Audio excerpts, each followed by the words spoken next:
RSS को अनुमान हो गया है कि यूपी में इस बार शुरुआती 4 चरणों में ही इतना नुकसान हो चुका है कि बीजेपी फिर से सत्ता में नहीं आ सकती। लिहाजा बाकी बचे 3 चरणों में बीजेपी साख बचाने की कोशिश कर रही है।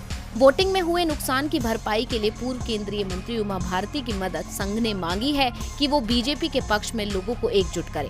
हालांकि बताया जा रहा है कि उमा भारती ने फिलहाल बीजेपी की कोई मदद करने से इनकार कर दिया है। उन्होंने अपनी तबीयत का हवाला देते हुए बीजेपी के लिए चुनाव प्रचार में हिस्सा लेने से मना कर दिया है। लेकिन अंदर खाने चर्चा ये है कि उमा भारती पार्टी में खुद को दरकिनार किए जाने से नाराज हैं और इसलिए वो बीजेपी का साथ देने मैदान में नहीं उतर रही हैं।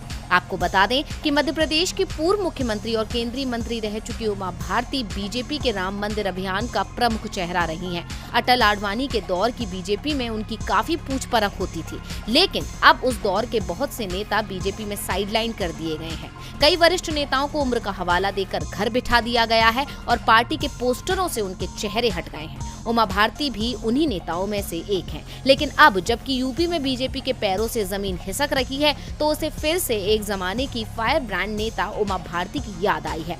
खबर है कि आरएसएस ने हाल ही में चौथे दौर के मतदान से पहले उत्तर प्रदेश के जालौन में उमा भारती से बीजेपी के लिए प्रचार करने का अनुरोध किया था, मगर उमा भारती ने इस अहम चुनावी लड़ाई में बीजेपी की मदद करने से इनकार कर दिया।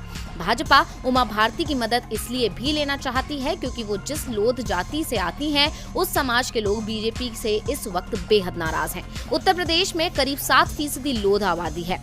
लोध समुदाय को बीजेपी का परंपरागत वोट बैंक माना जाता रहा है, लेकिन इस बार यूपी चुनाव में लोध समुदाय बीजेपी से नाराज नजर आ रहा है। चर्चा है कि बड़ी संख्या में लोध वोटर समाजवादी पार्टी के पक्ष में गया है।